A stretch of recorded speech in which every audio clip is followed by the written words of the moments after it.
Bienvenue dans l'événement du dimanche LCI, ravi de vous retrouver pour ce grand rendez-vous politique de la mi-journée. Notre invité grand témoin aujourd'hui, Alain Madelin. Bonjour, merci de m'avoir invité. Merci infiniment d'avoir accepté notre invitation. Ancien ministre de l'économie et des finances. À mes côtés pour vous interroger, Arlette Chabot. Bonjour à vous. Bonjour. Arlette Chabot qui vous interrogera avec moi sur la situation politique du pays et cet Himalaya du budget. Quelle réponse aussi aux taxes douanières du président américain, toujours plus menaçant. Du poids aussi, très prégnant des grands patrons. Peuvent-ils jouer un rôle?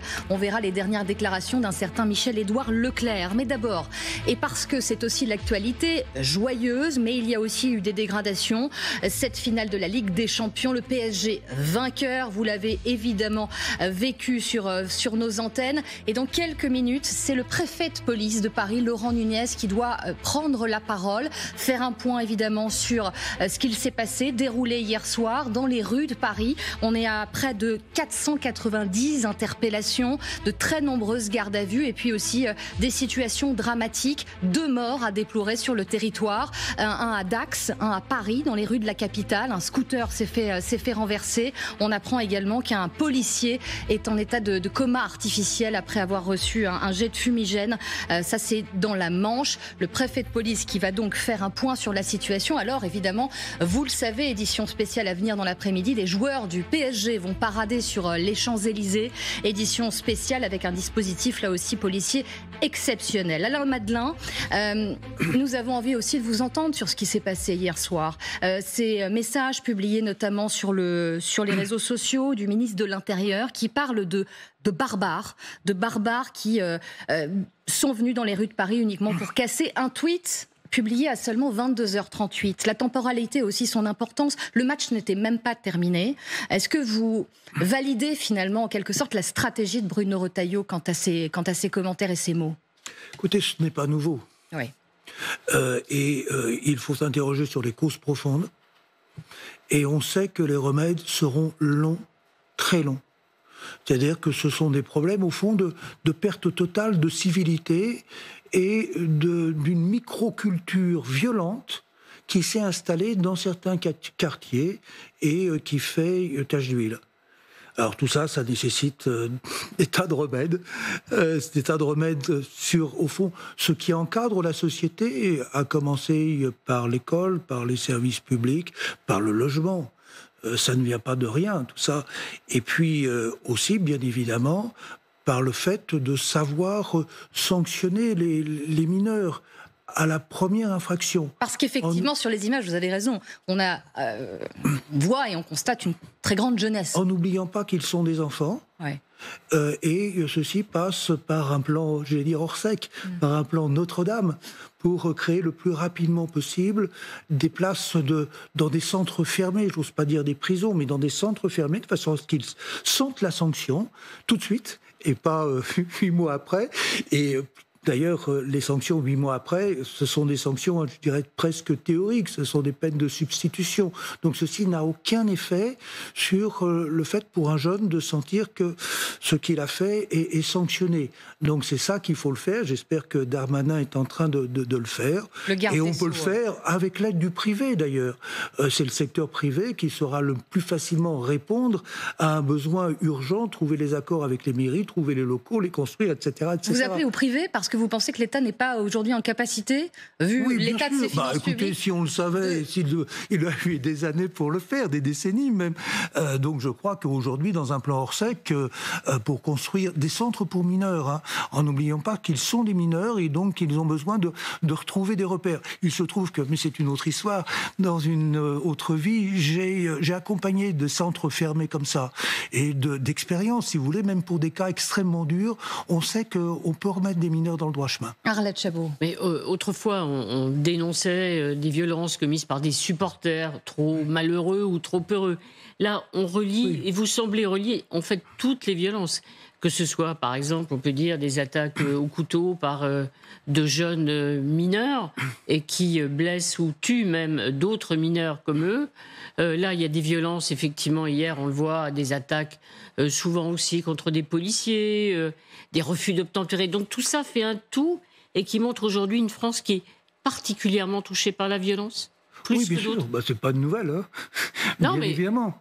Bien évidemment, et c'est pour ça que je disais qu'elle a de multiples causes. Elle a même une cause, j'hésite à le dire, mais il y a un peu un jeu chez les jeunes.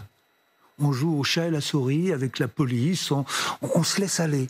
Il n'y a plus de choix. Aussi pour mettre sur les réseaux sociaux. Oui, bien sûr, c'est pour ça que je dis ça. Donc c'est extrêmement complexe à résoudre.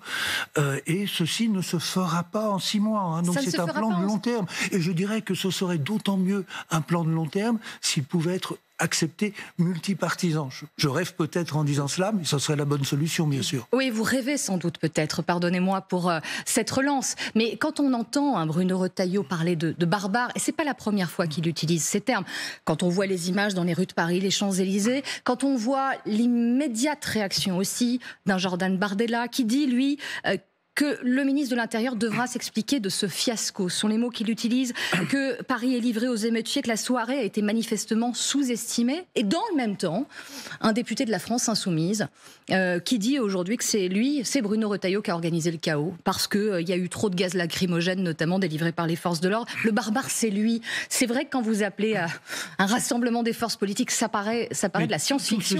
Tout ceci est une gesticulation politique. Ouais. Moi, j'essaie de dire, on a besoin d'un plan Orsec pour les banlieues. Les banlieues, ce sont les miroirs grossissants de l'échec de l'État-providence, de l'école, de l'urbanisme, de la vie sociale, l'échec total. Et donc, par ailleurs, il y a le problème de la délinquance des mineurs sur lequel j'ai essayé de vous apporter une solution pratique, humaine et rapide. Donc qu'on parle des solutions et qu'on arrête ces gesticulations verbales. Oui, qui ne sont pas à la hauteur de la situation. C'est ce que vous êtes en train aussi de dire, entre les lignes. C'est souvent le cas. C'est souvent le cas. Avançons dans cette émission et on sera évidemment interrompu par la prise de parole très importante attendue du préfet de police Laurent Nunez. Arlette Chabot avec évidemment cette question cruciale. Cet Himalaya du budget à trouver pour François Bayrou, 40 milliards d'économies à trouver. Alors cette semaine, il y a un nouvel avertissement très sévère et important de la Cour des comptes sur les dépenses sociales hors du contrôle. Le FMI, Fonds monétaire international, avec un jugement assez sévère et des recommandations très fortes faites au gouvernement sur des décisions qui seraient difficiles, douloureuses, mais indispensables à prendre par le gouvernement. On a l'impression que le Premier ministre, en tout cas son directeur de cabinet qui a reçu cette semaine les directeurs de cabinet des ministères, trouvent que les propositions d'économie qui sont faites sont totalement insuffisantes. Et alors là, on se dit, mais finalement, est-ce qu'on va pouvoir arriver à trouver ces 40 milliards ou bien, encore une fois, on va essayer de trouver des rustines, des pansements pour éviter de prendre des décisions douloureuses. Et j'ajoute, pardonnez-moi, juste cette phrase, en effet, du directeur de cabinet de François Bayrou cette semaine. J'ai l'impression que vous n'avez pas bien saisi la gravité de la situation. Information révélée par nos confrères du JDD ce matin. C'est-à-dire que la gravité de la situation, Moscovici avait alerté une première fois sur le problème budgétaire. Et là, il y a une deuxième alerte, cette fois-ci sur la perte de contrôle de la dépense sociale. Alors bien sûr, on dit qu'il faut faire des économies. C'est vrai. Et il y a des moyens, bien évidemment, immédiats de rogner sur telle ou telle dépense de l'État. Mais plus généralement, le problème est d'une telle ampleur que ce ne sont plus des économies qu'il faut faire. Ce sont des réformes structurelles extrêmement profondes. Car faire des économies, ce n'est pas un projet. Vous annoncez aux Français de l'austérité pendant combien de temps? Ça ne fait pas rêver, c'est le moins qu'on puisse dire. Or, si vous regardez les réformes structurelles qui sont à faire aujourd'hui, dans un contexte tout à fait nouveau, ce ne sont pas les réformes structurelles qu'il faut faire pour revenir en arrière à une situation meilleure.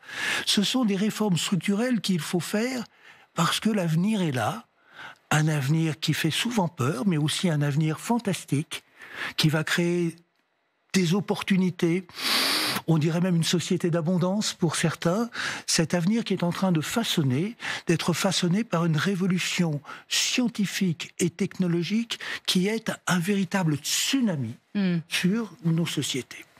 Et pleine de chance, pleine de chance. Moi, je suis très optimiste sur le fond.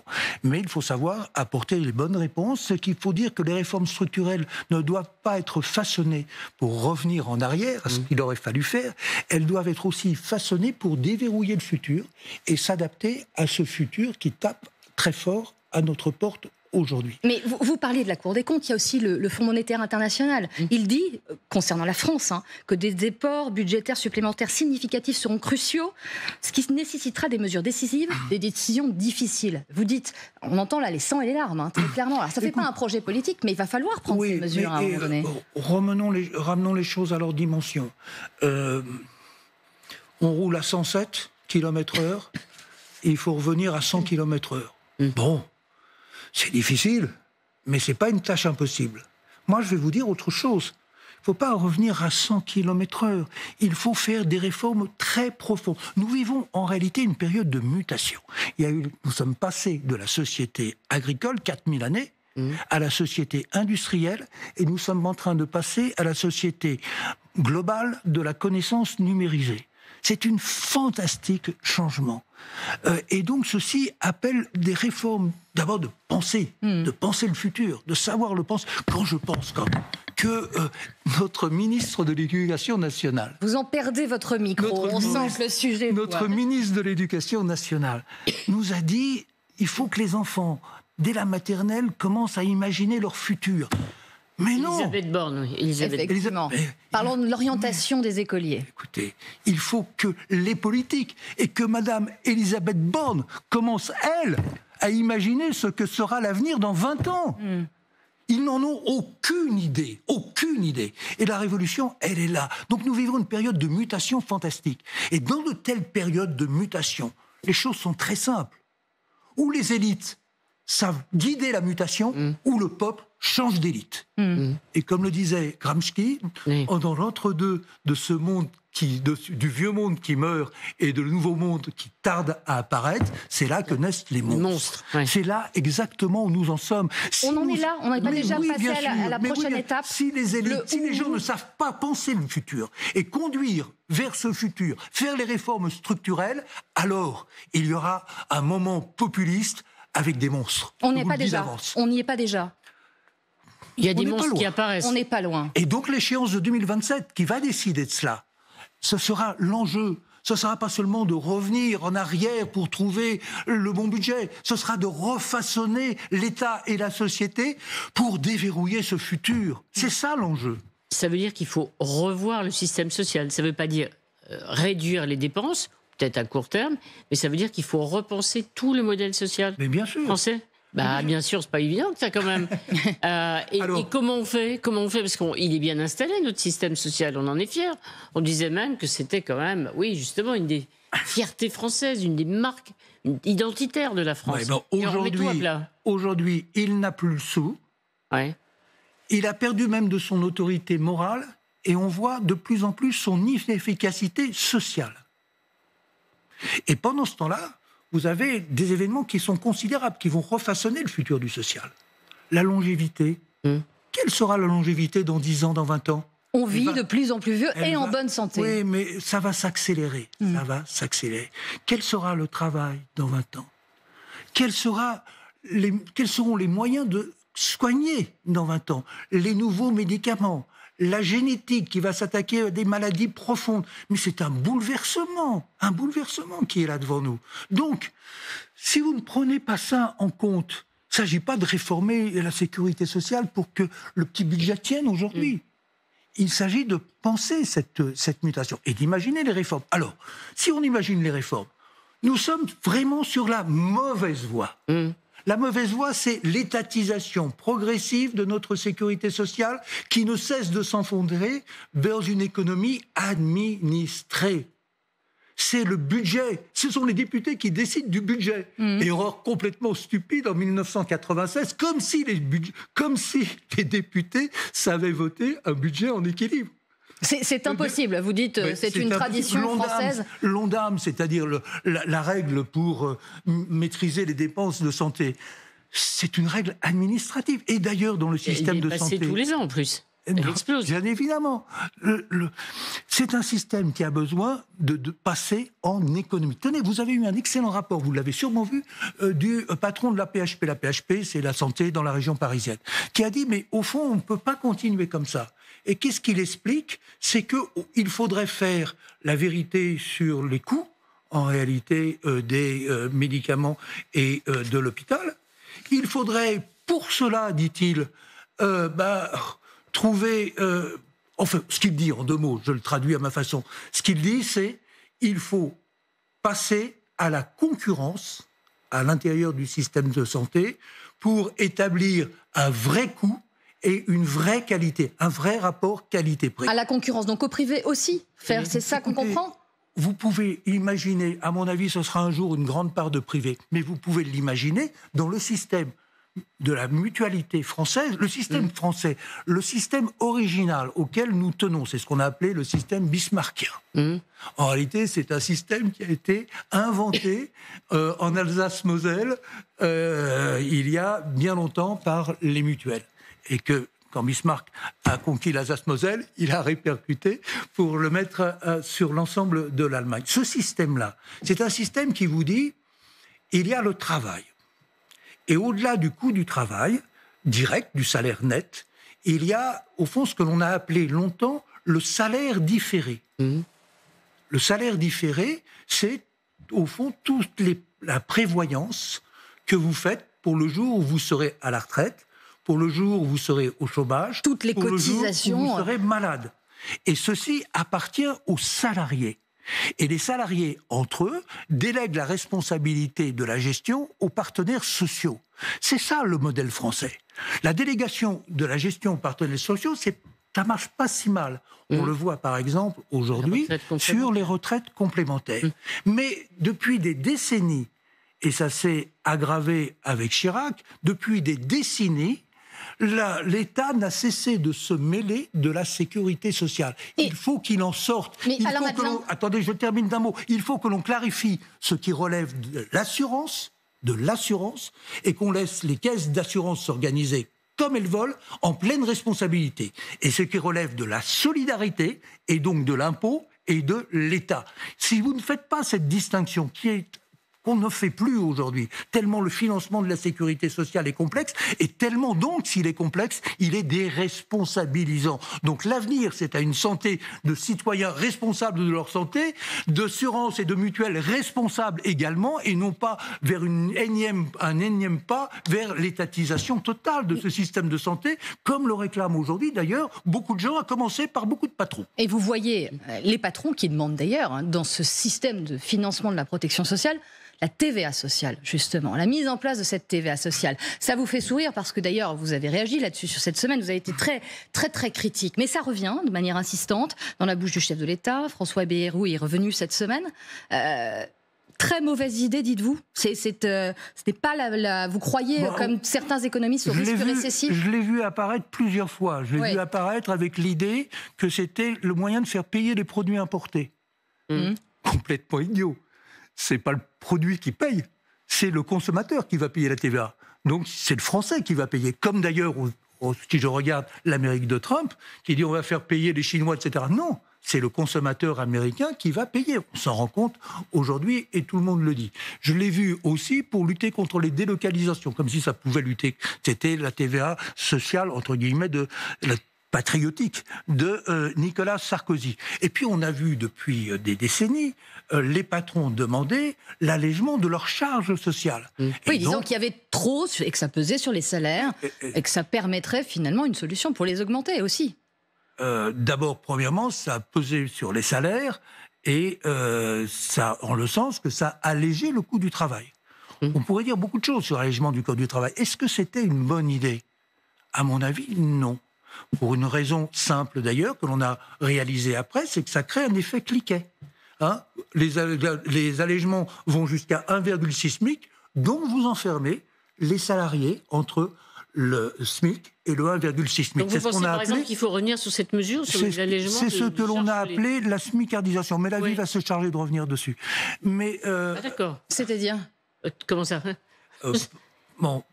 en réalité, ce qu'il faudrait faire, mais on mélange beaucoup de problèmes. qu'il faudrait faire, c'est de se dire, écoutez, vous les patrons, vous avez reçu énormément d'allègements de charges. Mais vous les patrons, c'est vrai, vous avez une fiscalité beaucoup plus importante qui pèse sur vos entreprises. Et puis vous avez des contraintes réglementaires, etc. Donc je vous propose un grand échange où on va décider ensemble de la part de subventions que vous allez supprimer et de la part que nous allons vous donner en fiscalité allégée et en réglementation et tracasserie administrative allégée. Je pense qu'il y a la place pour un grand troc. Ça ne se fera pas du jour au lendemain, mais ça se fera, bien évidemment, avec une sortie en sifflet. Pourquoi je dis ça ? C'est parce que le travail du patron, c'est pas de faire baisser forcément le coût du travail. On a cru à un moment donné, pour résister à la concurrence... Mais d'augmenter peut-être les salaires de ces salariés. Exactement. Oui. Pour résister à la concurrence chinoise, disait-on à l'époque, eh bien, il faut faire la compétition par le bas, en allégeant toujours plus le coût du travail. Ben non. En faisant ça, on n'a pas investi, on n'a pas fait tout ce qu'il fallait faire pour faire la compétition vers le haut, par l'innovation, l'investissement et les bons salaires. Alors aujourd'hui, que disent ces mêmes patrons ? Ils nous disent, oui, vous nous avez donné beaucoup d'argent pour alléger les salaires, mais maintenant, il y a beaucoup trop de salaires qui sont trop bas, alors maintenant, on vous demande à nouveau de l'argent pour augmenter les bas salaires. Et ça, c'est la TVA la plus sexy que l'on présente aujourd'hui, la TVA sociale la plus sexy, c'est-à-dire, si vous nous donnez de l'argent, eh bien, grâce à cet argent, on augmentera les salaires. Là, il faut peut-être s'arrêter un instant. Mais ça, vous n'y croyez pas ? Ou vous dites... Mais je vous dis, la chose certaine, c'est que ça ne se fera pas. Donc, c'est pas la peine d'en discuter. Et puisque je suis là, je vais quand même en discuter. Je vais prendre le cas d'un salarié moyen. On va l'appeler Michel Moyen. Michel Moyen gagne 2735 € net par mois. Qui est un salaire bien au-dessus de la moyenne. Non, c'est pas le salaire médian. C'est pas le salaire médian. Voilà. Donc, ce salaire-là, je décide de lui augmenter, disons, 100 €. Donc, il passe de 2735 € à 2835 €. Formidable. Ça, c'est la main qui donne. La main généreuse de l'État et du patronat. Mais il y a aussi la main qui prend. Il va y avoir la main qui prend parce que ceci va provoquer une hausse de la TVA. Grosso modo, pour 100 €, c'est environ un point de TVA en plus. Donc je vais avoir un point de TVA, mais répercuté cette fois-ci sur l'ensemble des Français, mais aussi sur Michel. Alors si je reviens sur Michel, il va avoir lui-même à payer sur ses 1200 € de salaire annuel, il va avoir lui-même à payer 300 €. Et puis on va rajouter 100 € parce qu'il perd la déduction fiscale sur la CSG. Donc, grosso modo, quand on donne 3 € à un salarié, on lui repique 1 de l'autre côté. Bon. Et puis en plus, surtout, on va décider de faire payer cette hausse de salaire par les professions indépendantes, par les artisans, par les inactifs, par les retraités, par les chômeurs. Mais vous constatez quand même qu'on a un problème de coût du travail en France. Pardon ? On a un problème du coût du travail en France, trop élevé. On a un problème de l'investissement en France. Vous savez, les bons salaires, ça se fabrique comment ? Les bons salaires, ça se fabrique par le niveau du capital, par la créativité et par l'ingéniosité du chef d'entreprise. C'est comme ça qu'on fait des bons salaires. Et il faut que les entrepreneurs soient capables de faire des bons salaires. Et c'est la raison pour laquelle je vous parlais d'allègement de charges et d'allègement de la réglementation. Mais aujourd'hui, pour les patrons, quand même, les patrons qui disent... On ne peut pas continuer comme ça, avec les impôts et les charges. Il ne faut pas augmenter les impôts. Ils se font beaucoup entendre, Alain Madelin. C'est une certitude, ils le disent. Ils ne sont pas contents aussi, les grands patrons. Laissez-moi terminer d'un mot sur ce point. Ils disent, on ne peut pas continuer comme cela. Ils veulent qu'on baisse les impôts, sauf si l'on rajoute 2 points de TVA pour augmenter leur salaire. Mais c'est une démission de la part du patronat. Je trouve que ce n'est pas bien. Et on continue d'en discuter, Alain Madelin. Le point fait par Laurent Nunez, le préfet de police de Paris, qui dénonce des incidents très graves. Plusieurs milliers de personnes sont venues hier soir à Paris après la victoire du PSG pour piller. On le rappelle, 491 interpellations à Paris, 192 blessés, dont 4 dans un état sérieux, 9 fonctionnaires de police également blessés. Le préfet qui qui a pris soin de ne pas stigmatiser les supporters du PSG et ses supporters. Et il le rappelle, on est à la mi-temps de l'événement, car cet après-midi se joue une parade sur les Champs-Élysées. Et puis les joueurs doivent se rendre aussi dans la soirée au Parc des Princes pour fêter évidemment la victoire.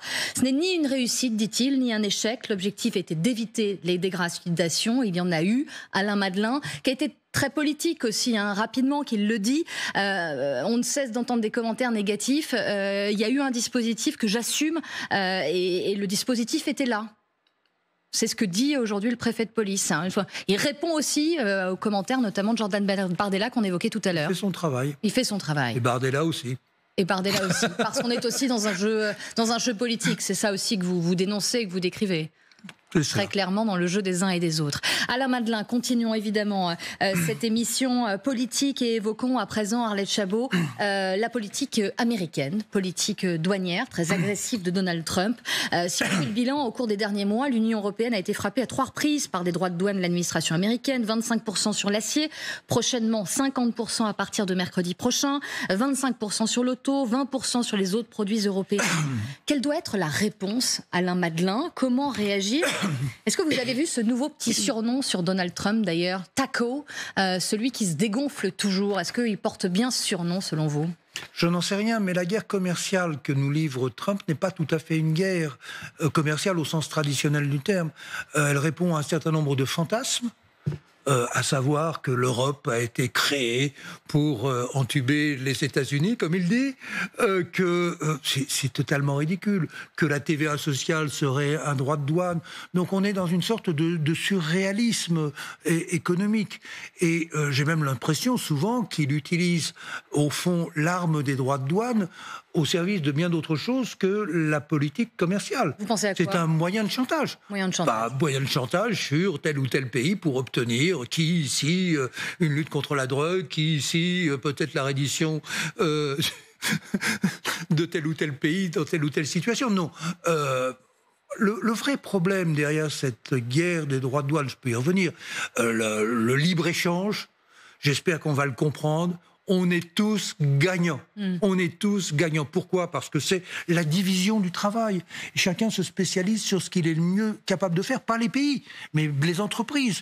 Et donc tout le monde a intérêt à échanger. C'est un jeu gagnant-gagnant. Et plus que jamais aujourd'hui, où le moindre téléphone, le moindre objet que nous avons sur nous est fabriqué dans une immense chaîne de valeur qui contourne le monde. Et donc, un pays, le made in tel pays n'existe pratiquement plus. En réalité, c'est le Made in World. Ça, c'est Made in World. C'est pas Made in China, ni Made in US. Tous les composants et la finalité. Bien sûr. Mais sur la réponse avec vous, Arlette Chabot, quelle réponse avoir? C'est une vraie question. L'attitude notamment de l'Union européenne. Oui, est-ce que l'Union européenne doit discuter, négocier? Ce qui est intéressant aussi, c'est l'attitude des patrons, des grands patrons. Le commissaire européen français Stéphane Séjourné raconte qu'il a aujourd'hui, dans une interview de la presse du dimanche, que directement la Maison-Blanche a des contacts avec des grands chefs d'entreprise français en leur disant, bon, maintenant, il faut venir investir chez nous, parce que sinon, venez investir aux États-Unis, allez, faites-le, quoi, voilà. Et en échange, on sent bien qu'il pourrait y avoir une certaine indulgence à l'égard du pays. Est-ce que... que doit être l'attitude du gouvernement? Que doivent faire les chefs d'entreprise? Est-ce que la notion de patriotisme économique existe aussi pour les patrons? En tout cas, la notion de collusion existe un peu parfois. J'ai le sentiment de se dire l'Europe ne va pas faire l'affaire pour résoudre nos problèmes. Trump est trop puissant, donc je vais aller composer avec le maître du monde. C'est une tradition souvent chez beaucoup de patrons. Peut-être ont-ils des raisons économiques de le faire. Vous dites tradition, vous dites pas trahison. Je dis tradition. Une tradition. Une tradition et pas une trahison. C'est une tradition d'aller se soumettre un peu pour faire ça. Voilà. Mais on a tort de faire cela. On a tort de faire cela. La bonne réaction, c'est la réaction européenne, à mon avis, à l'origine, même si elle est difficile à mettre en œuvre, parce qu'il faut mettre d'accord tous les pays des 27. Donc, en réalité, néanmoins, dire à Trump, on reprend les choses à zéro, sur une base zéro, libre-échange.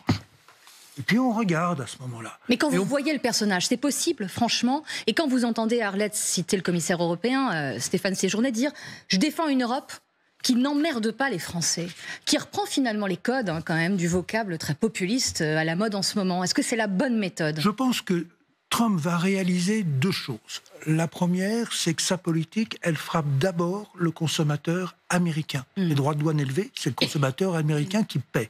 Et ça va provoquer des problèmes. Deuxièmement, que cette politique mondiale qu'il est en train de mener, elle est en train de tuer la croissance. Elle est en train de tuer la croissance. Et qu'il va être tenu pour responsable de la crise qui va arriver. Donc, et puis, s'il y a une crise qui arrive, ça signifie que tout un aéropage autour de lui lui dit « tu ne peux pas continuer comme cela ». On en a vu l'effet lorsqu'il a fait sa première annonce, la Liberation Day. Une semaine plus tard, c'était la Capitulation Day. Il capitulait. Donc, voilà, donc donnons un peu de temps au temps, et je pense que c'est quelque chose qui devrait se dégonfler, même si je pense que la crise qui a été enclenchée va être beaucoup plus difficile à arrêter. Une question, juste, pardonnez-moi, juste parce que le temps file et j'aimerais vous entendre sur ce sujet. L'annonce du départ, Arlette, aussi d'un allié très encombrant, peut-être trop encombrant, Elon Musk. Cette semaine, cette conférence de presse dans le bureau ovale.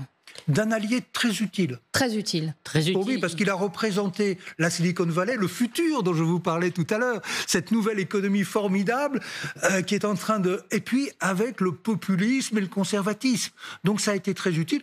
Je pensais que le divorce se ferait, et il se fera nécessairement. Il s'est fait, de fait. Non, parce qu'il y a encore du chemin à faire pour ce divorce. Mais vous avez vu, par exemple, Musk faire l'éloge du libre-échange. Vous avez vu la Silicon Valley dire « attendez, on ne peut pas mettre des barrières à l'immigration. La moitié des dirigeants des grandes entreprises les plus prospères, les plus brillantes de la Silicon Valley, ce sont des immigrés. » Donc c'est absurde. Donc le divorce va se faire, ne serait-ce que pour une raison, c'est que la Silicon Valley, c'est l'esprit de liberté. Or, Trump, c'est la force, les rapports de force, qui l'emportent sur la liberté et sur le droit. Vous avez un grand débat là qu'on va retrouver, qui existe partout. Est-ce que c'est le libertarien ? La démocratie libérale ou les rapports de force. Moi, je suis dans le camp de la démocratie libérale, mais c'est pas tout à fait pareil. Vous avez au fond quelque chose qui marque beaucoup le trumpisme, qui s'exporte d'ailleurs à l'étranger. C'est l'idée que la démocratie, c'est la loi de la majorité. La démocratie arithmétique. J'ai gagné 51% des voix, j'ai tous les pouvoirs. Non. La démocratie libérale, c'est de dire qu'il y a un certain nombre de valeurs qui sont dans un droit fondamental, qui sont au-dessus du politique, qui sont le garde-fou du politique. Elles existent d'ailleurs aussi aux États-Unis. Pour l'instant, la justice sommeille un peu, mais je pense que l'état de droit américain va se réveiller. S'il ne se réveillait pas, ce serait bien évidemment extrêmement grave.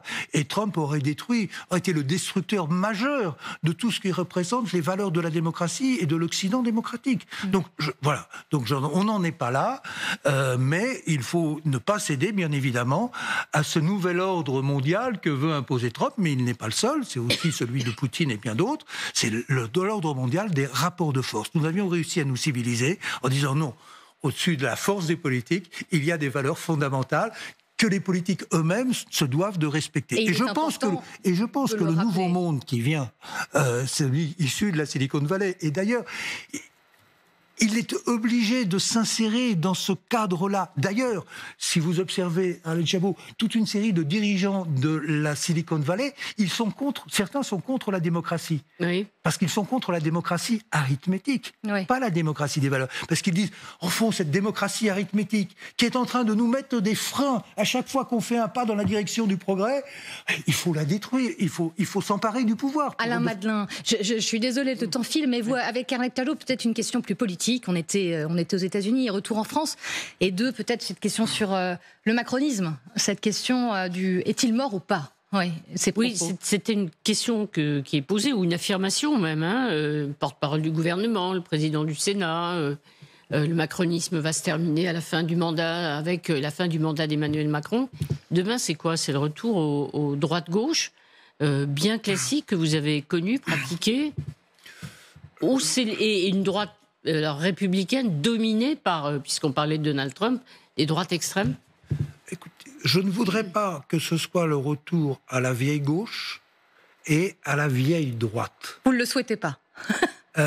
Non, parce que je pense que 2027 peut être l'occasion de repenser justement la démocratie. Tenez, la démocratie libérale et l'état de droit peut être l'occasion de réinventer l'État, de refonder la protection sociale, de refonder une société civile plus forte, de se mettre en ordre de marche vers le futur sur le principe de subsidiarité, faire grandir la société et puis ensuite une pyramide de pouvoir pour laisser à l'État son métier, pour laisser aussi à l'Europe son métier. Débat passionnant, en effet. On aura l'occasion de vous réentendre sur ce sujet, sur évidemment l'avenir du macronisme, la présidentielle dans toutes les têtes. Merci beaucoup Alain Madelin.